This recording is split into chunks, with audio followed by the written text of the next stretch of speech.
L'ancien ministre Dr Ahmed Sow à cœur ouvert s'adresse au colonel Assimi Goïta. C'est suite à la publication du chronogramme des élections, notamment celle des présidentielles prévues en janvier 2026.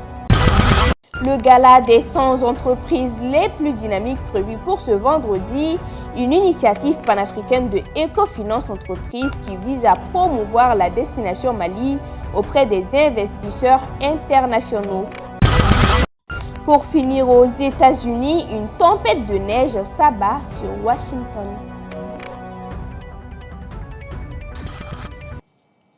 Et voilà pour le sommaire. Mesdames et messieurs, bonsoir, bienvenue dans ce journal. Les enseignants de l'éducation secondaire, de l'enseignement fondamental et de l'éducation préscolaire et spéciale observent une grève de 5 jours à compter de ce mardi 4 janvier 2022. Dans un préavis rendu public le 10 décembre dernier, la synergie des syndicats signataires du 15 octobre 2016 prévenait d'une grève allant du mardi 4 au jeudi 6 janvier 2022 et du lundi 10 au mardi 11 janvier 2022 si les revendications ne sont pas satisfaites. Les 7 syndicats constituant synergie demandent l'application immédiate de l'article 39 au gouvernement, seul moyen de décanter la situation. Après l'échec des négociations du mois de décembre avec le gouvernement de la transition, les syndicats signataires du 15 octobre 2016 entament le premier bras de fer de l'année 2022. Depuis plus d'une semaine, le nombre de personnes contaminées au coronavirus monte au crescendo au Mali. Dans la journée du lundi 3 janvier 2022, plus de 200 personnes ont été testées positives à cette maladie.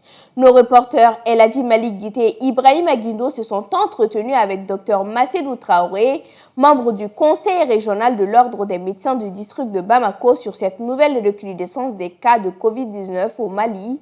Suivant cet entretien. Comme vous l'avez dit, nous avons constaté avec amertume l'évolution gravissime des cas Covid-19 sur le territoire malien. Et notre rôle est de tirer la sonnette d'alarme. Si nous ne faisons pas quelque chose, cette flambée va en crescendo. Donc, nous disons encore une fois de plus, la situation est extrêmement critique. Pas plus tard qu'hier, le ministère de la Santé et du Développement social a communiqué plus de 257 cas de Covid-19. Et quand nous allons aller, pourquoi tous ces cas-là, vous allez constater avec nous que la population a fait un relâchement total des mesures barrières. Et la vaccination aussi n'est pas à hauteur des souhaits. Et aujourd'hui, si nous voulons diminuer ces cas, il va falloir mettre en place un plan de contingence qui va permettre de diminuer drastiquement les cas de Covid-19. Il faut une stratégie holistique. Nous appelons d'abord la population à la vaccination. Le ministère de la Santé et du Développement social, les autorités de la transition doivent mettre tout en œuvre pour que la majorité de la population puisse bénéficier de la vaccination contre la Covid-19. On a Johnson & Johnson, on a d'autres vaccins qui viennent de la Chine, que les autorités ont reçus et qu'aujourd'hui, au niveau des centres de santé, nous sommes en train de faire ces vaccinations-là. C'est d'appeler aussi les autorités religieuses à s'impliquer massivement en faisant une bonne communication avec les médias pour qu'au moins la population puisse accepter d'aller se faire vacciner. Suite à la publication du chronogramme des élections, notamment celle des présidentielles prévues en janvier 2026, les voix se sont levées pour contester cette nouvelle, surtout la classe politique malienne. Ainsi, Dr Ahmed Sow est sorti de son silence en s'adressant au colonel Assimi Goïta. Le décryptage du contenu de la note avec Adama Sanogo. Au Mali, le mois de décembre a été marqué par un événement phare, la tenue des assises nationales de la refondation, à l'issue desquelles les autorités de la transition ont pris des décisions, notamment la durée de la transition qu'elles fixent de 6 mois à 5 ans. De ce fait, elles ont prévu les élections présidentielles en janvier 2026, une date qui n'a pas été appréciée par une dizaine d'organisations politiques maliennes. Après la sortie de ces politiques, c'est au tour du Dr Ahmed Sow, l'ancien ministre de l'énergie, des mines et de l'eau dans le premier gouvernement du second mandat d'Amadou Toumani Touré de se prononcer sur le sujet. Quant à la durée de la transition, Dr Ahmed Sow a conseillé à Assimi Goïta l'organisation des élections présidentielles au plus tard en février 2023. Il faudrait qu'elles soient transparentes, justes et crédibles, soutient-il. En outre, toujours selon notre interlocuteur, la deuxième mission de l'actuel président de la transition doit être la sécurisation de l'ensemble du territoire malien. Comme il le dit ainsi, je cite. Assimi Goïta doit se consacrer avec ses frères d'armes à parachever la libération totale de notre pays. Il doit poursuivre aussi ses actions humanitaires et sociales. Le président doit créer une fondation pour participer à la rénovation des casernes et de sécurité. Assimi Goïta ne doit aucunement oublier de mettre les populations dans les conditions. Cela doit se sentir à travers la mise à disposition de fourrages et de puits aux populations, notamment celles victimes de la barbarie des ennemis. Une fois toutes ces réalisations effectuées, Dr Ahmed Sow rassure que dans 5 ans ou dans 10 ans, il est fort probable que les Maliens l'encouragent à revenir au pouvoir. Il aurait alors moins de 50 ans et pourrait conduire les destinées de notre nation jusqu'à ses 60 ans. A-t-il conclu? Pour rappel, toujours dans l'optique de trouver une solution à cette problématique posée, le médiateur de la CEDEAO, Goodluck Jonathan, est attendu à Bamako, la capitale malienne, demain mercredi 5 janvier 2022. Dans la même foulée, un sommet extraordinaire des chefs d'État de la dite organisation est prévu également pour ce dimanche 9 janvier 2022. Je vous le disais tantôt, les 100 entreprises les plus dynamiques du Mali seront connues le vendredi à l'hôtel Radisson Collection lors d'un gala. Cette initiative panafricaine de Ecofinance Entreprises vise à promouvoir la destination Mali auprès des investisseurs internationaux. Après 2014, le Mali accueille pour la deuxième fois cette compétition, un choix qui n'est pas gratuit selon les organisateurs. Aruna Saliakone nous en dit plus. Pour promouvoir ce que les entreprises africaines font et leur donner de la visibilité, Ecofinance Entreprises a initié il y a 15 ans le gala des 100 entreprises les plus dynamiques. Ainsi, un pays africain est choisi chaque année et le savoir-faire de ces 100 entreprises les plus performantes est célébré. L'idée consistait à accompagner les entreprises pour montrer leur performance, vulgariser leur innovation, montrer leur capacité à créer de la richesse, leur capacité également à développer l'économie. Et c'est comme ça que nous avons pensé qu'il fallait tous les ans célébrer les entreprises africaines, montrer leur savoir-faire, leur performance, leur donner de la visibilité au niveau de leur marché local, mais également au niveau international. Les 100 entreprises passent à travers le scanner des 4 critères de sélection bien définis. Le premier critère, c'est ce que nous appelons l'expertise de l'entreprise. Alors, qu'est-ce que nous entendons par expertise? C'est d'abord la qualité de gestion de l'entreprise. Le deuxième critère, c'est ce que nous appelons l'innovation. Alors, innovation parce que l'Afrique a besoin d'innovation. Le troisième critère, c'est ce que nous appelons la capacité de pénétration du marché. Le dernier critère, que nous avons l'habitude de considérer comme étant le critère le plus important, c'est ce que nous appelons l'impact de l'activité de l'entreprise sur l'économie. Selon les organisateurs, la compétition ne s'intéresse pas qu'aux entreprises privées. On s'intéresse aux entreprises du secteur privé, qui d'ailleurs représentent la partie la plus importante du top 100 dans tous les pays, mais on s'intéresse également aux entreprises publiques, parce que beaucoup d'entreprises publiques dans les pays africains jouent un rôle important dans la création de richesses, dans l'innovation, dans la création d'emplois. Le Mali est choisi pour cette édition, au moment où il traverse l'une des crises les plus difficiles de son histoire. Selon les organisateurs, c'est en ces périodes difficiles que le Mali a besoin des autres. On dit souvent que par rapport au contexte actuel, le Mali, c'est à ce moment-là qu'il a besoin de montrer ses traits de caractère, qui est la faculté de relever les défis. M. Loisel, un grand juriste, disait souvent que ce n'est pas que le chemin est difficile, c'est dans la difficulté sur le chemin. Vendredi prochain, le 7, on va montrer ce que le Mali offre de dire sur le plan économique. Le gala des 100 entreprises les plus dynamiques vise à montrer que l'Afrique est aussi une terre d'opportunités, contrairement aux clichés misérabilistes qu'il est à chaque fois attribués par certains.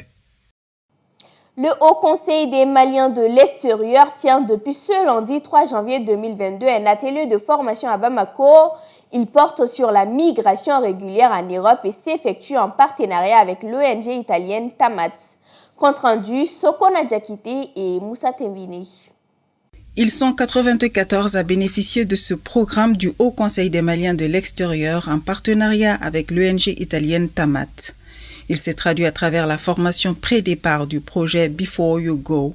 Pour ce premier volet, le nombre de participants prévus pour la formation est de 25. Le premier jet de 25 personnes qui vont être formées en éducation civique. C'est-à-dire c'est pour les aider lorsqu'ils seront en Italie et pour connaître la vie en société, les règles qui régissent la société italienne, leurs droits et leurs devoirs en Italie. Toujours pour mieux outiller les participants qui s'apprêtent à vivre une nouvelle expérience dans leur parcours dans un nouveau pays, le programme prévoit d'autres séries de formations. Après cette formation, il y aura d'autres séries de formations en langue italienne et des séries dans différents domaines, dans le domaine de l'agroécologie, dans le domaine de l'auxiliaire de vie et dans le domaine de médiation culturelle. Pour le Haut Conseil des Maliens de l'extérieur et ses partenaires, cette initiative fait la promotion de la migration régulière et lutte par conséquent contre la migration irrégulière qui coûte des vies souvent. À l'issue de la formation suivra un accompagnement pour l'obtention d'autorisations nécessaires, de visas ou autres contrats pour pouvoir travailler en Italie. Un processus avant et après départ dont l'impact se mesure à plusieurs niveaux. L'impact serait qu'ils seront préparés. Elles seront psychologiquement et civiquement préparés pour connaître leurs droits et devoirs, et les comportements qu'ils peuvent avoir en Italie et les comportements qu'il faut éviter. Se conformer aux règles de la société d'accueil est important pour vivre dans un pays étranger, une valeur qu'a toujours prôné le Haut Conseil des Maliens de l'extérieur. Ce projet avec Tamat et ses partenaires est une relance des négociations sur la migration régulière en Europe. Il vient à point nommé car il s'agit d'une première du genre pour la migration régulière en Europe depuis l'accord avec l'Espagne et intervient durant une période où le Mali est en refondation, dixit notre interlocuteur. L'image du jour est consacrée au désert du Sahara. Le Sahara vient de l'arabe Sahara qui signifie désert. Situé au nord de l'Afrique, le Sahara est le plus grand désert chaud du monde avec plus de 8 millions de kilomètres carrés. Il mesure environ 4800 km d'est en ouest et entre 1300 et 1900 km du nord au sud. Le Sahara couvre des parties de plusieurs pays africains dont le Mali, le Niger, la Mauritanie, le Tchad, le Soudan, l'Algérie, la Tunisie, le Maroc, la Libye et l'Égypte. Plus de 2 millions d'habitants vivent dans le désert du Sahara, les Teda, les Touaregs et les Maures. Ils sont principalement regroupés dans les oasis. Considéré comme le désert le plus absolu, le Sahara a un climat caractérisé par l'extrême faiblesse, la rareté et la grande irrégularité des précipitations, car il reçoit moins de 1000 mm d'eau par an. Le seul fleuve permanent dans le désert est le Nil qui coule de l'Afrique centrale à la mer Méditerranée. Le Sahara abrite environ 500 espèces de plantes. Le désert de sable ne représente que 20% de sa superficie. On y trouve aussi des dunes de sable, des déserts de pierre, des déserts de terre glaise et de gravier. L'actualité internationale avec Oumakalou. Le chef congolais Diovel Malonga, basé à Kingala au Rwanda, puise dans le savoir traditionnel de sa grand-mère et de celle qu'il a rencontrée à travers l'Afrique pour créer sa cuisine afro-fusion, remarquée ces dernières années à travers le monde.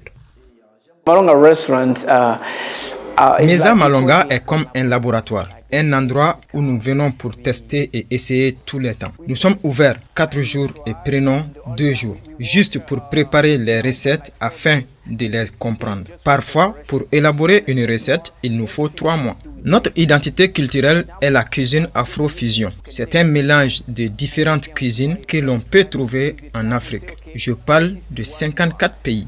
Je voyage dans différents pays, mais j'apprends aussi de ma grand-mère. Et quand j'ai cette vieille recette, je l'apporte dans mon laboratoire. Et nous travaillons avec mon chef pour apporter une touche moderne à cette recette. La plupart du temps, je m'inspire de la recette de ma grand-mère pour créer quelque chose.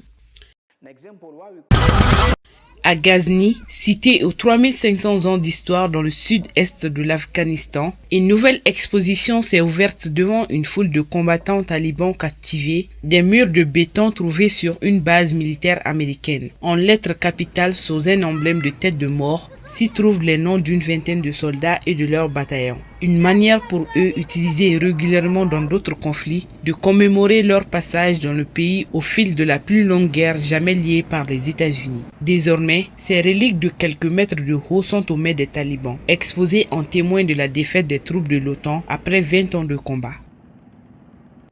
Les grades indiqués étaient tous des subalternes et aucun des noms ne figure dans la base des données des Américains tués pendant la guerre. Ainsi, dans cette zone du district d'Andar, un district oriental de la province de Ghazni, les Américains ont écrit avec tristesse que leurs 18 commandants et généraux importants ont été tués ici. Une tempête de neige a balayé lundi Washington et sa région, entraînant la fermeture des services fédéraux et des écoles, l'arrêt des bus et accentuant les perturbations du trafic aérien. La tempête de neige a accentué le chaos qui régnait déjà dans le trafic aérien aux États-Unis depuis des semaines à cause de la flambée de contamination due au variant Omicron du Covid-19. Plus tôt lundi, le président Joe Biden a lui-même dû faire face à la tempête lors de son retour dans la capitale après quelques jours de vacances dans le Delaware. Le gouvernement a annoncé lundi matin la fermeture des services fédéraux dans la ville de Washington, entraînant l'annulation de la conférence de presse quotidienne de la Maison-Blanche, tandis que le seul vote de la journée prévu au Sénat a été annulé et reporté à mardi. Face aux éléments, la ville a par ailleurs ordonné l'arrêt de la circulation des bus, ainsi que la fermeture des centres de dépistage du Covid-19 et la suspension de la distribution des tests rapides. De nombreuses écoles étaient par ailleurs fermées le lundi à travers la région de Washington, du Maryland et de la Virginie. En fin d'après-midi, à la faveur d'un rayon de soleil, de nombreux Américains s'étaient réunis sur le National Mall, la grande coulée verte au centre de la capitale, pour une immense bataille de boules de neige. Après 10 jours d'exposition, la 3e édition du Salon international de l'artisanat du Mali a fermé ses portes le dimanche 2 janvier 2022. Cette édition aura été une réussite pour les artisans maliens et ceux venus d'une dizaine de pays africains. Elle fut également une belle opportunité pour les amateurs des produits artisanaux qui n'ont pas boudé leur plaisir. Reportage Youssouf Kone, Cheikh Oumar Mariko. Au total, 9 pavillons ont accueilli 496 stands pour 1133 exposants venus de toutes les régions du Mali et d'une dizaine de pays africains. Les chiffres d'affaires de cette 3e édition du SIAMA sont évalués à des centaines de millions de nos francs CFA. Malgré la situation sécuritaire et sanitaire, les exposants se disent satisfaits du résultat. J'ai été vraiment satisfaite parce que d'abord on a exposé normalement. Et les visites ont été quand même très favorables. Les clients, c'est vrai que c'est la période un peu difficile, mais les clients sont quand même un peu réguliers. Donc ça nous a beaucoup facilité la tâche. Pour ma part, je suis vraiment satisfait. C'est-à-dire la foire a été une édition qui a été vraiment une réussite pour nous. C'est-à-dire on a arrivé à exprimer et à travers notre façon de faire nos œuvres d'art. On est arrivé à un moment où les choses sont un peu difficiles, c'est-à-dire ce qui concerne la vente culturelle et autres. Donc maintenant les choses sont un peu basses côté clientèle. Mais grâce à la foire, on a su montrer nos œuvres d'art, on a su faire valoir nos œuvres. Et machallah, la clientèle aussi c'était pas mal, on a su avoir ce qui était destiné à nous. Cette 3e édition du SIAMA a regroupé toutes les catégories de l'artisanat et tous ses corps de métier. 14 pays africains et la France ont pris part à cette édition du SIAMA. Hassan est venu du Nigeria. Moi, j'ai beaucoup apprécié le Malien parce qu'ils adorent l'art. La première chose. Et vraiment, c'était très bien passé chez nous. Le marché, ça va. Les gens viennent visiter et il y a des gens qui promettent qu'ils vont revenir et sont en train de venir aussi. Aïssata Traoré est teinturière et couturière. Elle a surtout apprécié la bonne organisation du SIAMA 2021.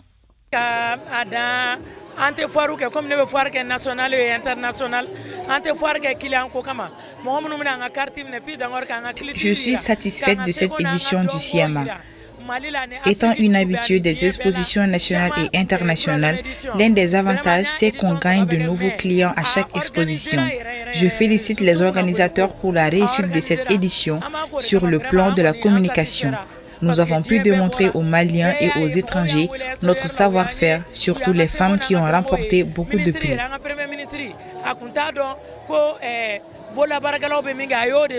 Surtout les femmes.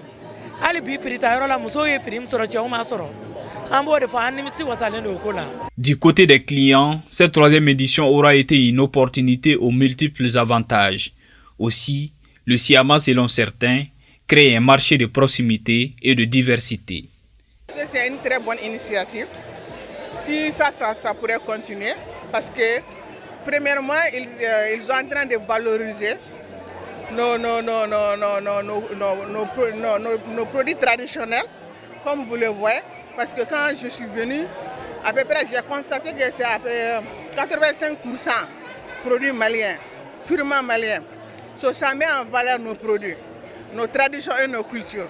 Et ça, c'est une très bonne. Je suis très content et je suis très fier de ça. Et ça pourrait continuer, ça serait une bonne chose. Bon, la première impression est bonne et nous sommes en train de faire le tour. Mais je vois que c'est assez varié et qu'on peut trouver son bonheur partout. Voilà, nous faisons le tour et les prix sont assez compétitifs. Voilà, je crois que c'est une bonne chose, les foires. Selon des chiffres officiels, cette troisième édition de SIAMA a enregistré la visite de 295 325 personnes. Mesdames et messieurs, ainsi s'achève cette édition. Merci à vous de l'avoir suivi. Excellente suite de programmes sur Djoliba TV News.